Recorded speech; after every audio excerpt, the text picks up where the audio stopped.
Hi students, how are you today? So today our lesson will be on a poison tree. Okay, look at this tree. What tree is it? Okay, so it's obvious it's definitely an apple tree. You can see so many apples. Okay, they are so bright and they are so shiny. Okay, so we have done this before and this is just a recap of the lesson. Okay, so we are going to look at it one by one. Okay, here I have done the translation of the poem into Bahasa Melayu. Okay, to make it easier for you to understand. Okay, as I said to you, this channel is for dual language. Okay, which means I will be using Bahasa Melayu and as well as English. Okay, now we look at a poison tree. Look at this nice photo here. Thanks to Google. Okay, I will put it on later in the references. Okay, so if you look at the picture on your left, okay, a poison tree. I was angry with my friend. I told my wrath did end. I was angry with my foe. I told it not. My wrath did grow. And I watered it in fears, night and morning with my tears.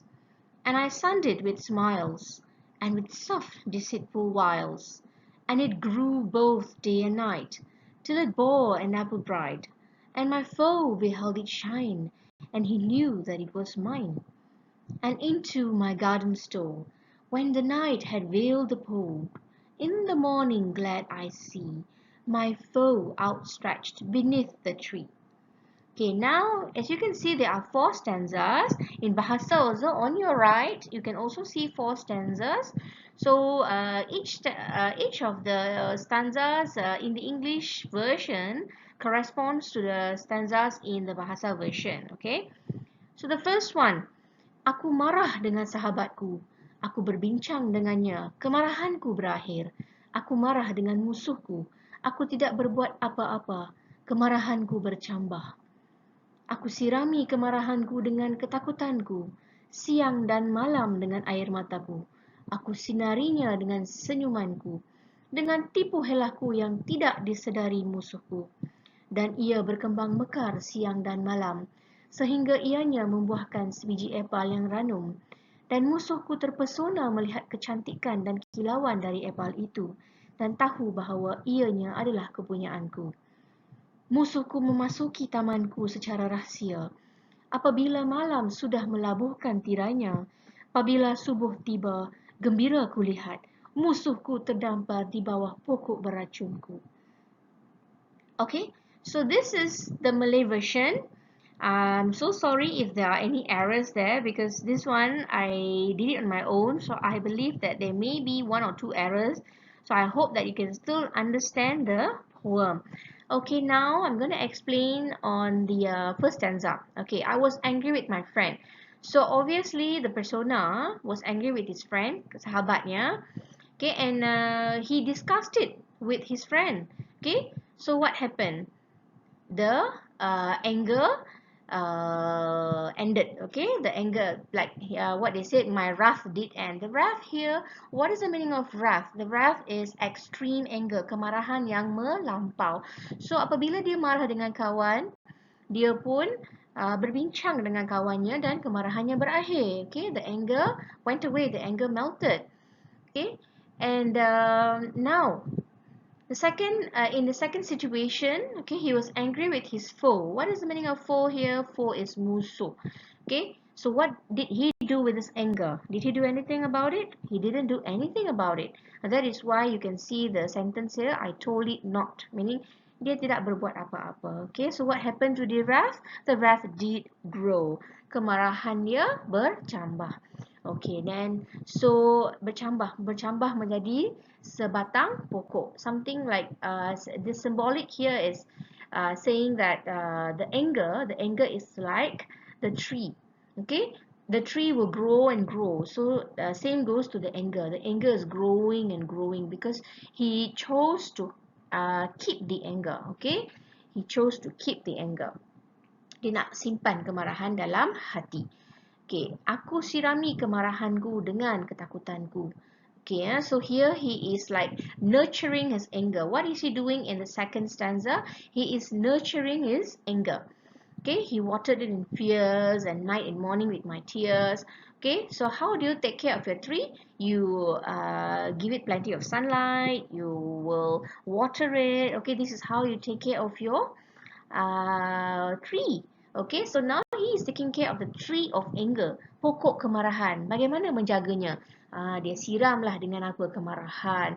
Because basically here, as I said to you, the poison tree doesn't exist. Okay, the what exists is the anger that is actually developing, the anger that is growing. So how is he taking care of the anger? He's taking care of the anger by watering it, by giving it plenty of sunlight. But here in this case, he is shining it with his smiles. What kind of smile is it? Fake smile. Fake smile. Okay, senyuman yang palsu. Okay, dengan tipu helaku yang tidak disedari musuhku. This is why they say soft, deceitful. Soft ni bukan lembut. Soft ni maksudnya tidak kelihatan.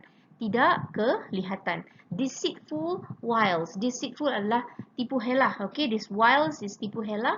Deceitful is penipuan. Okay, ya, so tipu helah.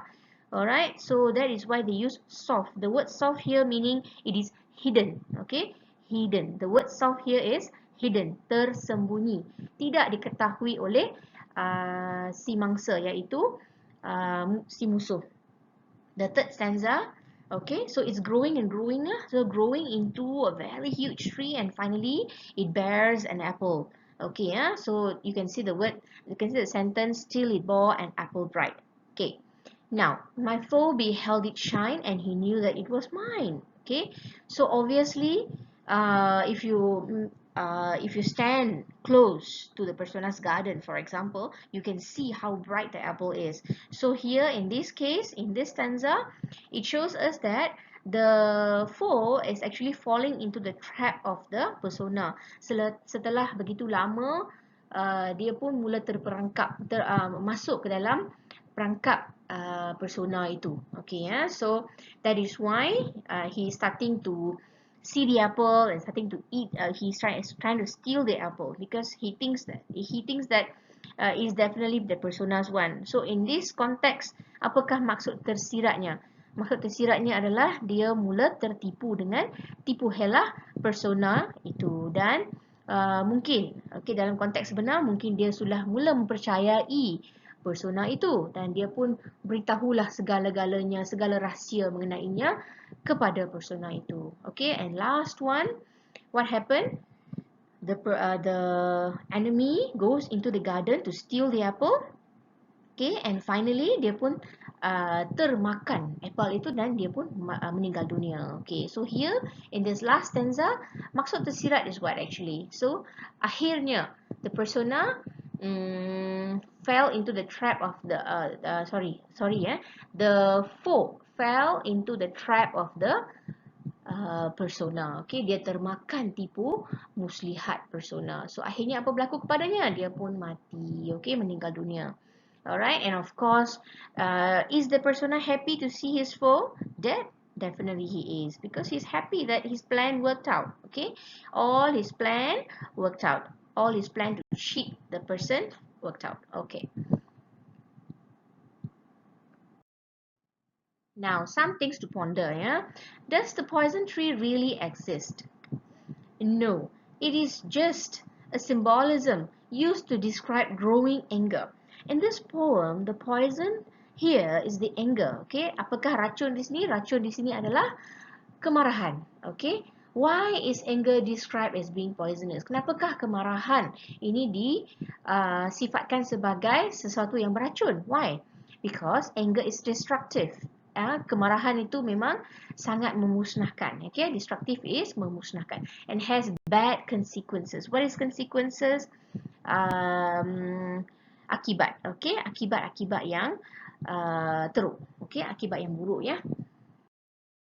Remember this equation, I've already taught you many times. Okay, here Okay, the poet uses a lot of symbolism, yeah. So a poison tree is actually equals to growing anger. Okay, kemarahan yang berkembang, bercambah. Next one is poison apple. There isn't any really apple, isn't an actual apple. Okay, what is there actually? Poison apple sama dengan effects of anger. Kesan-kesan kemarahan. Okay, so remember these two equations. Bolehkah kita memendam perasaan marah dan benci terhadap seseorang? Tidak, kerana kemarahan boleh memusnahkan kita dan juga orang di sekeliling kita. Okay, and the English translation, suppressed anger can destroy us and also the people around us will be affected too.